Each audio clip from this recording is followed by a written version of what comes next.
Well, hello and welcome, and thank you for joining me again as we begin not only a new week, but we're also going to begin moving on into the pastoral epistles. We're going to look at the second in the series of three. The first one, of course, is First Timothy, which we began back in December.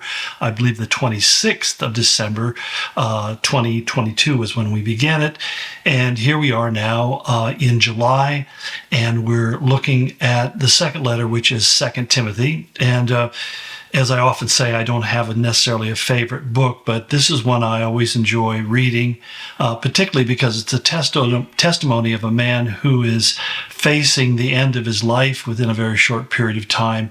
And there's something about the directness and the honesty and the simplicity of a person who isn't interested in playing any games, but just wants to speak straightforward truth. And in Paul's case, I think to prepare the church for a future without him.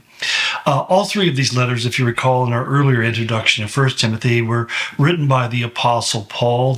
There's little doubt or question or debate about that. They were his co-laborers. One was Timothy, which he referred to as his own dear son in the faith. If there was anybody who knew the heart and mind of Paul, it was Timothy. What's something I've often said is you really don't know a person until you've either married them or worked with them. And in some ways, those two are the same thing, because it's in those situations where we get to see sides of the people around us that aren't evident in more social and congenial conditions. When you see people battling and struggling and going through the difficulties of working together and partnering together, you begin to see what's really under the cover. The old adage of who are you when nobody is looking really becomes evident when you are in the grind of things in life, whether it's in your job, the work that you're doing, or even when you're dealing with the difficult challenges that often come with married life and family life. The second letter was written to Titus, whom Paul viewed as one of his trusted co-workers, but he'll even tell us at the end of this letter that Titus, essentially, I think he implies, had run away because everyone was pretty much afraid that they were going to get caught up and executed by the Romans.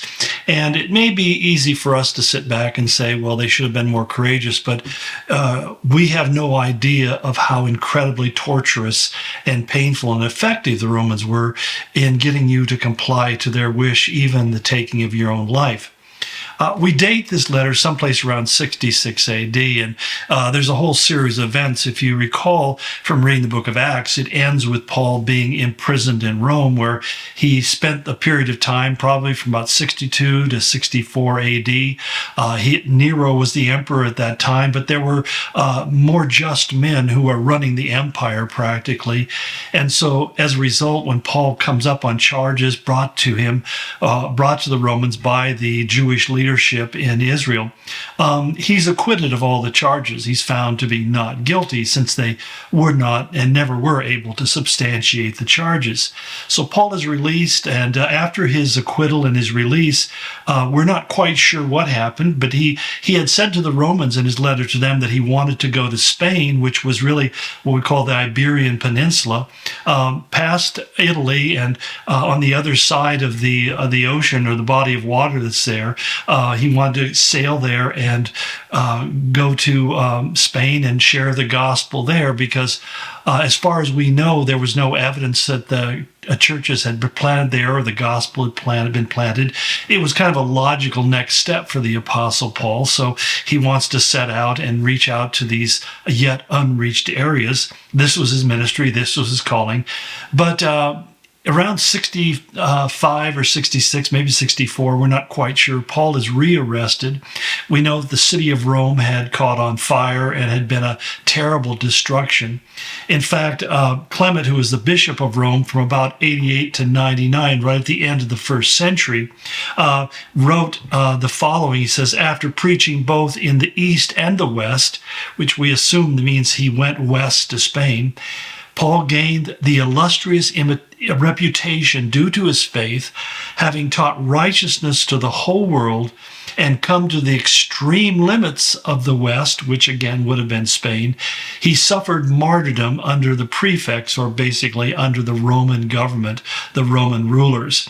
The background of that whole story is that it was July 18th in 64 AD that a fire broke out somewhere around what was called the Roman Circus, and it literally consumed over half the city.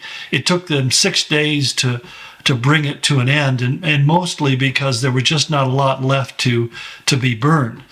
And this left, of course, huge swaths of the Roman population homeless. In fact, you're looking at a city that may have had as many as 1 million people living in it, and there was no place for them to live. Keep in mind, if you visit Rome today, you'll see these beautiful stone structures. But in those days, most of Rome was built out of wood, and so was very flammable. And so the city caught on fire, and once it started, it became impossible to stop. It's interesting because really, you think about it, it could have been started by anything. But when things like that happen, people always want somebody to blame. And various stories began to circulate very quickly that Nero himself was responsible. Actually, scholars don't think this is necessarily true, although it wouldn't have been above his twisted character to have done something like that, partly because after the fire, he cleared a large area, took possession of property that was not the state's, and he built a large palace and pleasure grounds where he enjoyed the remaining years of his life, which weren't that many because he was eventually assassinated. But the records tell us that he wasn't even in Rome at the time, which may be a convenient thing. You're out of town when it catches fire. If you have other people start it, then you can't be accused. But again, we have no reason to believe that it wasn't accidental, because it would have been quite possible, given the fact that people cooked with wood fires and they lived in very flammable buildings. It's the Roman historian Tacitus who actually writes about 100 years after the events, who tells us that Nero was really on top of the rescue effort afterwards, that he brought food and accommodations, created tents and other things for people to stay in. But of the 14 districts of Rome at that time, there were only 4 that remained. The rest had been burned to the ground. They were basically reduced to nothing but scorched and mangled ruins. It was, by anybody's measurement, one of the most terrible tragedies that ever could happen in the ancient world. And as Tacitus goes on to say, that the public began to look for a villain, and they soon fixed their eyes on Nero, whose popularity was waning as people became more aware of just how insane this man was. And so Nero needed a scapegoat. He needed somebody to blame. And so who does he blame? He finds a group of people that are generally disliked. We have to keep this in mind, that even though the church is growing, they're generally disliked. They're considered with suspicion. They have strange ideas.